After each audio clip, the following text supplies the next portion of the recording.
वंदे मातरम, आप जुड़े हुए नेटवर्क 10 के साथ और कार्यक्रम है चर्चाएं खास।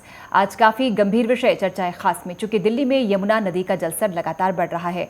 यमुना नदी के किनारे आसपास रहने वाले लोगों को सुरक्षित स्थान पर जाने के लिए कहा गया है। ऐसी स्थिति में लोगों की दिक्कतें बढ़ जाती हैं। इसके लिए हमारा प्रबंधन किस तरह का है और क्या इस समय हालात हैं? बारिश के मौसम में हर बार ऐसी स्थिति आती है, लेकिन क्यों आती है और हम विवश हो जाते हैं, देखते रह जाते हैं।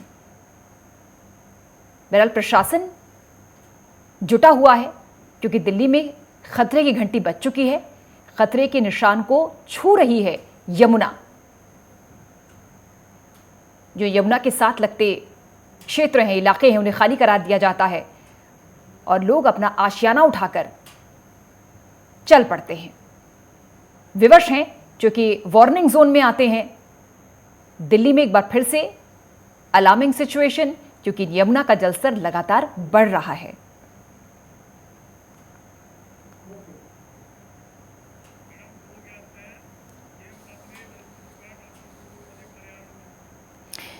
तो चर्चाएं खास में आज इसी बात का जिक्र करेंगे कि आखिरकार इन हालातों के पीछे वजह क्या रहती है, प्रशासन किस मुस्तैदी के साथ इन हालातों को निपटता है और आमजन कितनी दिक्कतों का सामना करते हैं। दो खास मेहमान हमारे साथ सीएम पपनी जी हैं, वरिष्ठ पत्रकार, और डॉक्टर कुलदीप मलिक जी, पर्यावरणविद, हमारे साथ जुड़ गए हैं। आप दोनों का बहुत बहुत स्वागत है। सबसे पहले सीएम पपनी जी, आपके पास आते हुए, जब दिल्ली के एलजी कह रहे हैं कि सिचुएशन अलार्मिंग है, यमुना का जो जलस्तर है लगातार बढ़ रहा है, इसका मायने तो यही हुआ ना कि वाकई में स्थिति बेहद गंभीर है दिल्ली की।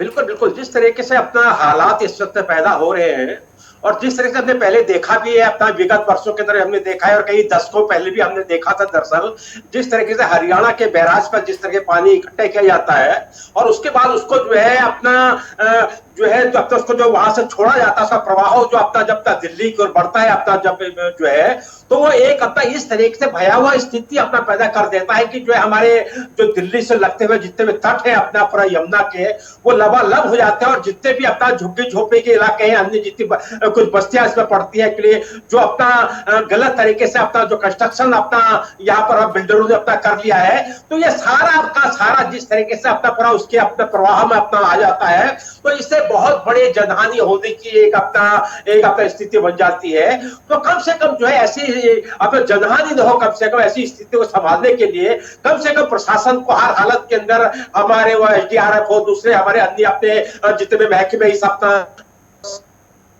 लगे रहते हैं, कम से कम वो अपना पूर्व में कम से कम अपने इन इलाकों को अपना सतर्क कर दे, जिससे कम से कम हानि न हो। डॉक्टर कुलदीप मलिक जी, आप कैसे देख रहे हैं इन हालातों को? हालांकि अभी खतरे के निशान पर नहीं पहुंची है, लेकिन आगाह तो प्रशासन कर रहा है। न सिर्फ प्रशासन बल्कि सरकार भी कर रही है, चेता रही है। जी मैम, देखिए आपने एक बात बहुत ही अच्छी और सत्य कही कि ये कोई पहली बार दिल्ली में नहीं हो रहा। हम हर साल देखते हैं। अभी दूसरे सज्जन ने बताया कि हरियाणा के बैराज से पानी छोड़ा जाता है और वो दिल्ली में आकर अटैक करता है और दिल्ली के अंदर हाहाकार मच जाता है। सरकारें आती है जाती है, लेकिन जो मूल समस्या है उस समस्या पर कोई ध्यान नहीं देता कि भाई ऐसा हो क्या रहा। एक तो मैं आपके टीवी चैनल के माध्यम से जितने भी लोग देख रहे हैं उनसे ये निवेदन करूंगा कि आप दिल्ली के अंदर जो यमुना है, उस यमुना को आप देखें। आज यमुना एक नदी के रूप में नहीं, एक गंदे नाले के रूप में जो है तब्दील हो रही, और इसके चारों तरफ, दोनों तरफ जो इस यमुना का बिल्डरों ने, सरकारों ने, अतिक्रमण करने वालों ने इस यमुना का गला जो घोटा। आप देखो स्टार्टिंग से दिल्ली के अंदर जैसे यमुना घुसती है और एंडिंग तक आप देखो कितना अवैध कंस्ट्रक्शन यमुना के दोनों किनारों पर करा गया। उसके पीछे कौन जिम्मेदार है? और मैं यहाँ पे ये बताऊं, भाई प्रकृति तो अपना काम करती रहती है। ये जितनी भी नदियां है, नदियां प्रकृति का एक बहुत ही अटूट अंग है। नदियों में पानी आएगा, आप पानी को अपने तरीके से रोक नहीं पाओगे। प्रकृति तो अपने तरीके से चलेगी। अगर आप प्रकृति को दबाने की कोशिश करोगे, जैसे यमुना के ऊपर अवैध कंस्ट्रक्शन हो रहा दोनों तरफ, आप, मैं किस किस जगह की बात करूं, मैं तो कई बार देखता हूं यहां पर नोएडा के पास में जो है सेंचुरी बर्ड है, वहां पर आप देखो कहां तक बस्ती आ गई। आप कैसे यमुना का दमन करेंगे? तो कहीं ना कहीं ये बहुत ही सोचनीय है, गंभीर है इस देश के लिए, इस देश में जितनी भी पॉलिटिकल पार्टी है उनके लिए। अब अलग अलग पॉलिटिकल पार्टी अलग अलग पॉलिटिकल पार्टी के ऊपर छींटाकशी करती है। अब भाजपा वाले कहेंगे कि भाई आपकी सरकार है, जब भाजपा की सरकार थी तो कांग्रेस वाले कह रहे थे भाजपा की सरकार ऐसा कर रही। तो ये सारे के सारे कहीं ना कहीं मुझे तो ऐसा लगे कि सारे के सारे मिले हुए, और जो असली मुद्दे है। और एक बात मैं यहाँ पे एक गंभीरता के साथ इस बात को बताऊं कि जो दिल्ली की आबादी है, मैं आबादी को इसको जो है जोड़ के देख रहा, दिल्ली की जो आबादी है वो लगभग 3 करोड़ के आसपास आज दिल्ली एनसीआर की आबादी है, जबकि दिल्ली की आबादी जो संसाधन हमारे पास है वो मात्र केवल और केवल 20 लाख होनी चाहिए। अब आप आबादी तो ले रहे इतने गुना, तो फिर ऐसा ही हाल होगा जी। सरकारें आएंगी जाएंगी, ये राजनीतिक पार्टियां वाले जनता का बेवकूफ बनाएंगे, एक दूसरे के ऊपर जो है वो छिंटाकशी करेंगे, लेकिन मूल समस्या का समाधान कोई भी राजनीतिक दल नहीं देगा। बिल्कुल पप्पी जी, ये तो कड़वी सच्चाई है। प्रकृति तो जीवनदायिनी है, लेकिन जब हम प्रकृति का शरण करेंगे, उसको शोषण करेंगे, उसको दबाएंगे तो विकराल हो जाएगी और इस तरह की तस्वीरें, इस तरह का दृश्य सामने आएगा। बिल्कुल बिल्कुल पूजा जी, जिस तरीके से भी हमारे पर्यावरणविद ने कहा है, व्यक्त किया है, बिल्कुल सही, बिल्कुल व्यक्त किया है। दरअसल जिस तरीके से भी वो सरिता विहार का दरअसल वो जिक्र कर रहे थे, दरअसल तो जिस तरीके से हमने देखा है कि विगत अपना वर्षों के अंदर ही सरिता विहार देखिए, जो पूरा एक इलाका, पूरा यमुना का पूरा तट जो है बिल्कुल खाली अपना हुआ करता था, और कभी वहां पर जब कंस्ट्रक्शन करने की कोशिश की जाती थी तो जो है उसको तबाह कर दिया जाता था, तोड़ दिया जाता था, क्योंकि वो अतिक्रमण के तहत आता था एक्चुअली।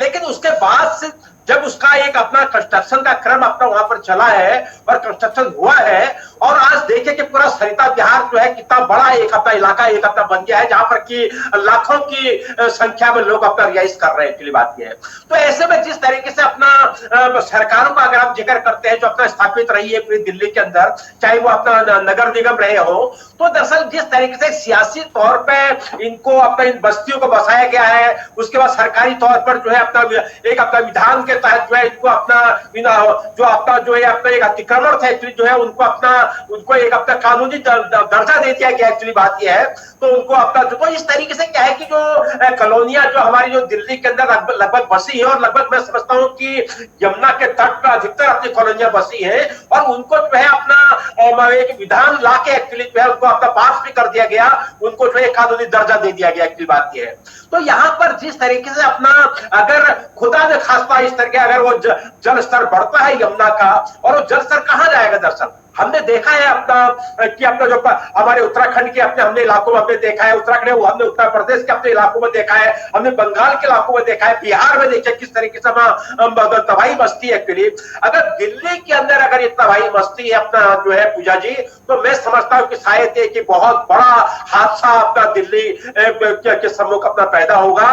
तो ऐसे हादसे होने से पहले कम से कम हमारी जो स्थापित सरकारें हैं, वो कम से कम उनको ये चाहिए, चाहे वो केंद्र में हो चाहे वो राज्य के अंदर हो, एक्चुअली बात यह है, चाहे वो हमारा डीडीए का महकमा हो चाहे वो हमारे नगर निगम हो, एक्चुअली तो इन सबको कम से कम इस चीज पर कम से कम ध्यान देने की जरूरत है। कम से कम इस तरीके से आपका अतिक्रमण न हो, पर्यावरण का नुकसान न हो, नदियां जिस रूप में अपना बहती है, जो उनका एक प्रवाह होता है, जो उनका अपना बहाव है, कभी कभी ज्यादा बढ़ जाता है, एक्चुअली बात यह है, तो कम से कम उस चीज को अपना दृष्टिगत रखते हुए अपने जो कदम बढ़ाने चाहिए। बहुत जरूरी है ये, चूंकि हमारा सिस्टम अगर तालमेल से नहीं चलेगा तो किसी भी समस्या का हल ठीक से नहीं हो पाएगा। डॉक्टर कुलदीप मलिक जी बिल्कुल ठीक बता रहे हैं पपनी जी, अगर सभी एजेंसियां चाहे वो एमसीडी हो या पीडब्ल्यूडी हो, हर विभाग मिलजुल कर अगर काम करेगा तभी इस तरह के संकट से हम उबर पाएंगे। जी मैम, बिल्कुल सही बात कही सभी एजेंसियों को, और इनफैक्ट यहाँ तो अगर मैं बात कर रहा सरकारों को भी मिलजुल कर काम करना पड़ेगा। अभी केंद्र के अंदर भारतीय जनता पार्टी की नरेंद्र मोदी जी के सुपरविजन में सरकार चल रही, दिल्ली के अंदर आदरणीय केजरीवाल जी की जो है केजरीवाल जी के सुपरविजन में सरकार चल रही। अब देखना अगर ऊपर से जब ये पानी छोड़ा जा रहा, अब हाहाकार मचेगा, मैं भी आपको बता रहा हाहाकार मचेगा। भाजपा वाले कहेंगे कि ये आपकी वजह से हो रहा, और आप वाले कहेंगे कि ये भाजपा की वजह से हो रहा। दोनों एक दूसरे के ऊपर ये जो है रिश्ता कसी जो है कसेंगे, लेकिन क्या ये आपस में मिलजुल के काम नहीं कर सकते? क्या तालमेल से काम नहीं कर सकते? और मैं तो फिर कह रहा, मैं आपको एक एग्जाम्पल दे रहा, मैं ग्रेटर नोएडा के अंदर मेरा निवास है, नोएडा ग्रेटर नोएडा बिल्कुल मिलता जुलता। अभी भाई साहब सरिता बिहार की बात कर रहे थे, आप उससे थोड़ा सा इधर आओ नोएडा की साइड में। आज से 20 साल पहले यमुना के किनारे एक जो है शमशान घाट हुआ करता था। मुझे आज भी ध्यान है, जब मैं पहली बार किसी दाह संस्कार में उस शमशान घाट में गया तो मैं ऐसा सोचता था कि भाई ये यमुना के किनारे है, यहां तो बस्ती कभी आ ही नहीं सकती। आज उस शमशान घाट के किनारे सुपर टैक की 80 मंजिला इमारत बनी और उसके बराबर से यमुना नदी कहते हुए मुझे शर्म आ रहा। यमुना नदी एक गंदे नाले में तब्दील हो गए जो है वो नदी बारी। क्यों भाई, वो अपने प्रभाव को लेकर कहां जाएगी?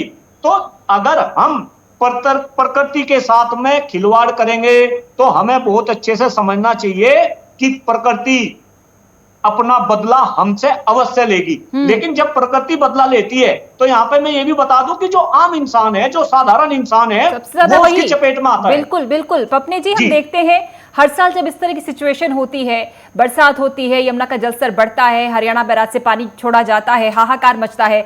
जो डूब क्षेत्र के लोग हैं उनका वो अपना आशियाना उठाकर वापस लौटते हैं ऊपर की तरफ। मजदूर हैं, मजबूर हैं, अपना आशियाना उनके पास होता नहीं, किसी तरह से वहां पर गुजर बसर करते हैं। लेकिन इन हालातों के मद्देनजर उनको वो आशियाना भी छोड़ना पड़ता है।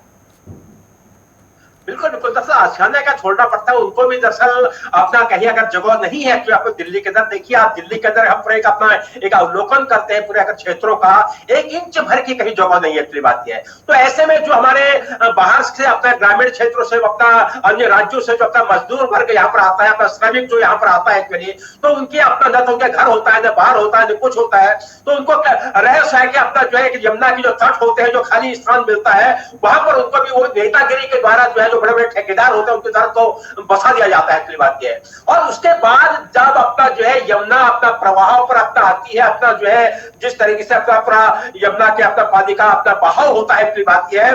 तो उसके जन्म जब वो अपना ये लोग अपना झुग्गी झोपड़ी बस्ती वाले जब अपना आते हैं तो निश्चय उनको वहां से अपना जो है अपना खामियाजा भुगतना पड़ता है। उनको पूरा अपना साजो सामान जो भी उनके पास थोड़े बहुत अपने बर्तन अपना जो है सोने बिस्तर का सामान होता है उसको लेके अपना जो है वो थोड़े सड़क की ऊंचाई वाले इलाकों में उनको बसाया जाता है। और जो है प्रशासन ऐसे में जो है अपनी राजनीति करने के लिए अपना जो है जिस तरीके से उनका एक अपना इसको मैं धंधा कह सकता हूँ, अपनी बात यह है। उस धंधे को पनपाने के लिए जिस तरीके से फिर उनकी मदद का एक आह्वान किया जाता है, मदद की जाती है, अपनी बात यह है।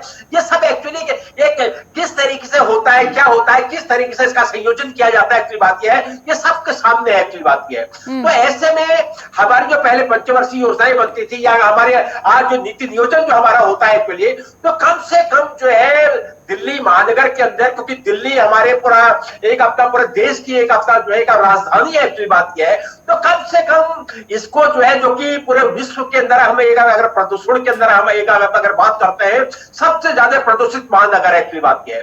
तो ऐसे में जिस तरीके से अपना जब एक यमुना का प्रवाह आता है, सारी चीजें आती है, गंदगी उसके अंदर बह के आती है पूरे एकदम से, तो जो यहाँ पर एक अपना एक माहौल होता है एक्चुअली सबसे उभरने के लिए मैं तो अपना यही कहना चाहूंगा, कम से कम हमारे नीति निर्माताओं को इस तरह की अपनी नीतियां बनानी चाहिए कि कम से कम भविष्य में कम से कम इस तरीके से अपना जो है ये चीजें न हो कि जिससे कम से कम जनहानि। लेकिन ये कड़वी सच्चाई है डॉक्टर कुलदीप मलिक के पॉलिटिकल साउंड बाइट साउंड के बीच में जो असल मुद्दे हैं वो गौण हो जाते हैं।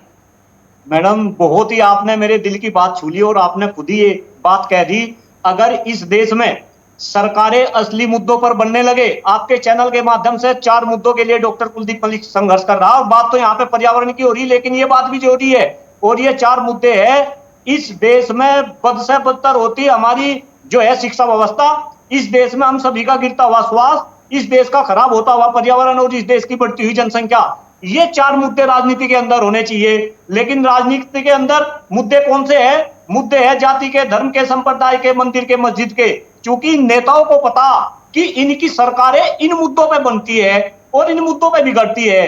जिस दिन देश के अंदर सरकार पर्यावरण के मुद्दे पर बनने लगेगी और बिगड़ने लगेगी, जिस दिन देश के अंदर हम सभी के गिरते हुए स्वास्थ्य को लेकर सरकारें बनने लगेगी, बिगड़ने लगेगी, जिस दिन देश के अंदर बढ़ती हुई जनसंख्या के मुद्दे को लेकर सरकारें बनने लगेगी, बिगड़ने लगेगी, उस दिन इन नेताओं को सोचना पड़ेगा कि आपको राजनीति में असली मुद्दों की बात करनी पड़ेगी। इसलिए आपके चैनल के माध्यम से मैं तो भाई दिल्ली वासियों से भी ये निवेदन कर रहा और पूरे देश के लोगों से निवेदन कर रहा कि आप राजनीति के अंदर असली मुद्दे को लेकर आओ, आप पर्यावरण की बात करो, अभी दूसरे सज्जन ने बताया, दुर्भाग्य है हमारे देश का, हमारी राजधानी पूरे वर्ल्ड के अंदर सबसे जो पोल्यूटेड राजधानी है, अगर हम उसकी बात करें, वो हमारे देश की राजधानी है, सबसे ज्यादा खराब हवा।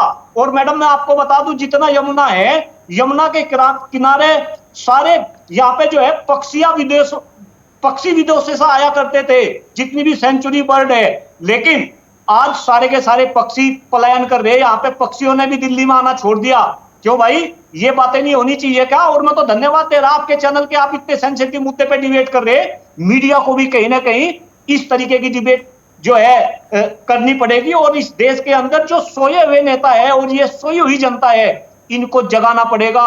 आखिर जब प्रकृति नहीं रहेगी, प्रकृति नहीं बचेगी, तो कहीं ना कहीं इंसान भी प्रकृति का हिस्सा है। हमें सोचना पड़ेगा, हमें भी जो है समाप्त होना पड़ेगा। और मैं फिर कह रहा, आप प्रकृति के साथ कितना ही खिलवाड़ कर लो, प्रकृति अपना बदला लेगी।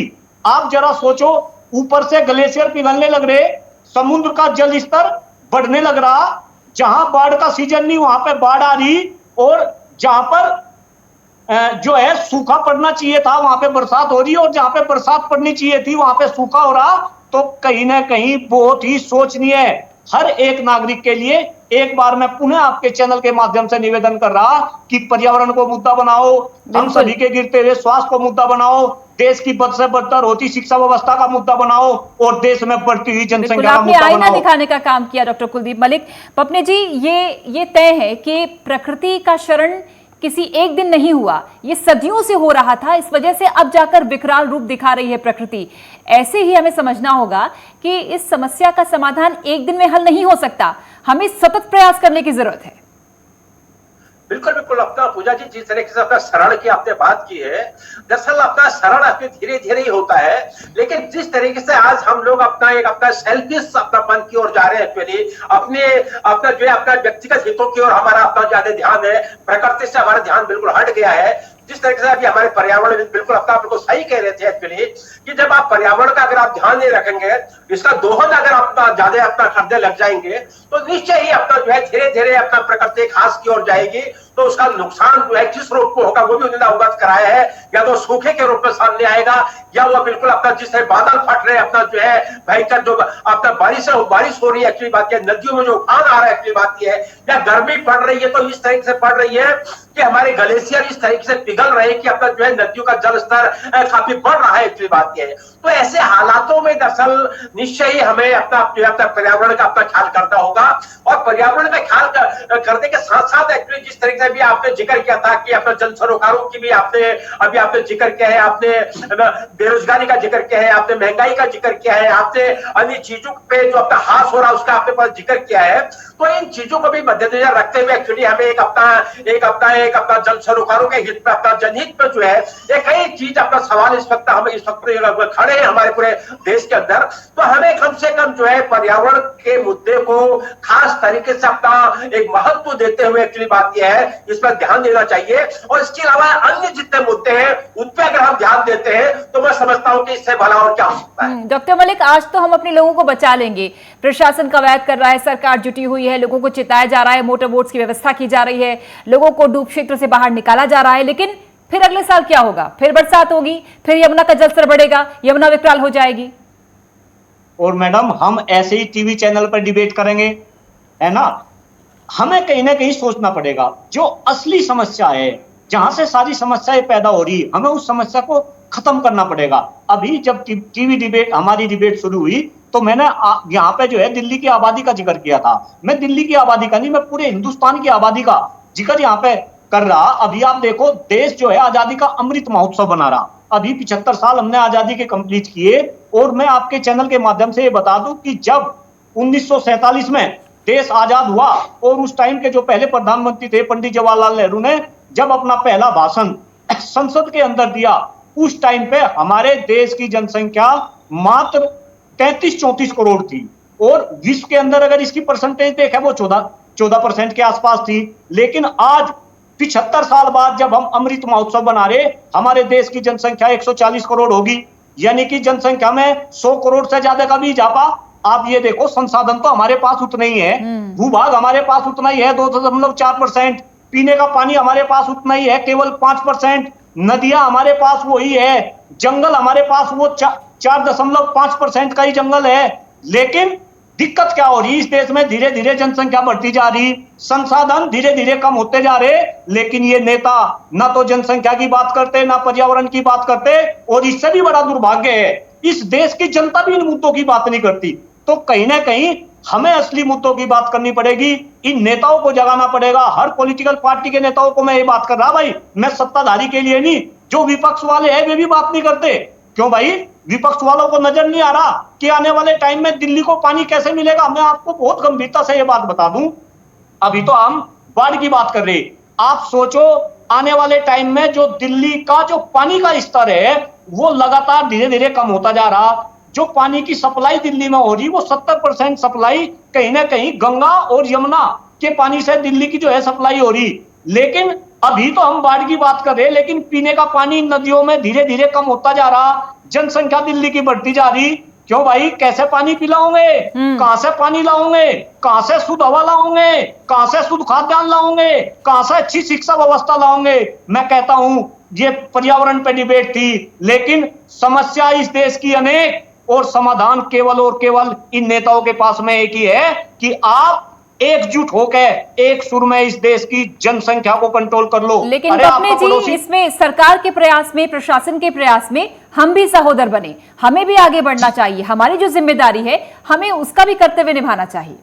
जी बिल्कुल मैडम, हमें सबको जिम्मेदारी निभानी चाहिए। और चूंकि पर्यावरण की यहाँ पे बात हो रही, मैं एक छोटा सा आंकड़ा और दे दूं, हिंदुस्तान के अंदर प्रति व्यक्ति पेड़ आज पूरे वर्ल्ड में सबसे कम है, 28 पेड़ प्रति व्यक्ति आज हिंदुस्तान के हिस्से में आ रहे। और अगर मैं सबसे ज्यादा कनाडा की बात करूं, वहां पे 9000 पेड़ प्रति व्यक्ति आ रहे। तो कहीं ना कहीं हम इंसानों को भी पेड़ लगाने पड़ेंगे, सरकारों को भी अपना काम करना पड़ेगा, सबको पर्यावरण के विषय में चिंता करनी पड़ेगी। पत्नी जी, यही सवाल आपसे भी, जन भागीदारी कितनी जरूरी है? बिल्कुल प्रभुजा, जन भागीदारी का दरअसल एक महत्व है हमारे एक समाज को चलाने के लिए। दरअसल अभी मैं अपना विगत अपना 3-4 दिन पहले की आपको बात बता रहा हूँ कि इंडिया हैबिटेट सेंटर में एक अपना इसी पर पानी के ही मुद्दे पर एक अपना एक वहां पर बहुत बड़ी चर्चा थी, अपना जापान की कंपनी और अपना IIT रुड़की के बीच में। तो मैं वहां पर एक पत्रकार के हैसियत से वहां मौजूद था, तो मैंने वहां पर देखा कि किस तरीके से जो वहां पर आंकड़े अपना जो वहां पर अपना दर्शाए जा रहे थे एक्चुअली, कि इतने जनसंख्या बढ़ गई है हमारे पूरे देश की कि जो पूरा प्रदूषण से जो हमारा जो जमीनी स्तर पर जो अपना पानी जो नीचे जा रहा है, एक्चुअली बात यह है वो इतना प्रदूषित हो गया है कि उससे उबरना बहुत मुश्किल है, एक्चुअली बात यह है। और कम से कम इस वक्त जो शुद्ध पानी हमें पर्याप्त है पूरे अपने पूरे जनसंख्या के हिसाब से, पूरे विश्व वैश्विक फलक के अनुपात के हिसाब से सिर्फ 4% पानी हमें उपलब्ध है इस वक्त, एक्चुअली बात यह है। तो ऐसे में जिस तरीके के हालात पैदा हो रहे हैं, एक्चुअली बात यह है, एक और नदियों में इस तरीके से पूरा अपना इस तरह बाढ़ अपना आ रही है, दूसरी ओर कहीं सूखा पड़ रहा है, तीसरी ओर कहीं अपना प्रदूषण का यह आलम है, एक्चुअली बात यह है। तो ऐसे में जापान के जो हमारे अपने वहां के जो अपना जो वाटर रिसोर्सेज जो अपना जो लोग अपना संबंधित है, उन लोगों के जो अपने विचार थे, उनका यही कहना था कि कम से कम हमको इस प्रदूषित पानी को कम से कम जो है इसको जो रिसाइकल करना होगा और उसके बाद उसको यूज करना होगा, एक्चुअली बात यह है। तो इस तरीके से हमें व्यापक दायरा है, व्यापक दायरा है इस समस्या का, और लेकिन इस समस्या पर पहल सबको करनी होगी। बहुत शुक्रिया आपका CM पपने जी और डॉक्टर कुलदीप मलिक जी, आपका जुड़ने के लिए, इस गंभीर विषय पर चर्चा करने के लिए। तो चर्चाएं खास में जिक्र यमुना का हो रहा था, जो कि खतरे के निशान के पार बह रही है। प्रशासन ने हालांकि पहले ही यमुना नदी के आसपास के किनारे न जाने की चेतावनी दी है। वहीं उत्तराखंड, हिमाचल में भारी बारिश हो रही है, दिल्ली में बाढ़ की स्थिति बन गई है। ऐसे में हम सब कुछ परिस्थितियों पर छोड़ देते हैं। प्रबंधन ऐसा होना चाहिए कि लोगों को कम से कम परेशानी हो, किसी तरह का उहापोह की स्थिति ना हो। फिलहाल चर्चाएं खास में एक विराम, आप जुड़े रहिए नेटवर्क 10 के साथ।